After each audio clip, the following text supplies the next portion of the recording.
بسم اللہ الرحمن الرحیم۔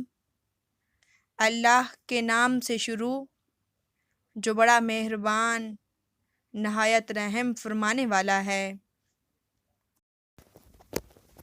حضرت ابو درداء رضی اللہ تعالی عنہ سے روایت ہے کہ جو شخص صبح اور شام 7 دفعہ یہ دعا پڑھتا ہے، وہ سچا ہو یا جھوٹا، اللہ تعالیٰ اس کے لیے ہر فکر مند کرنے والے کام کے لیے کافی ہو جاتا ہے۔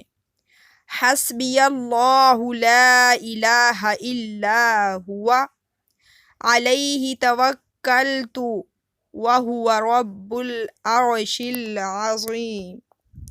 مجھے اللہ کافی ہے، اللہ کے علاوہ کوئی سچا معبود نہیں، اسی پر میں نے توکل کیا اور وہ عرش عظیم کا رب ہے۔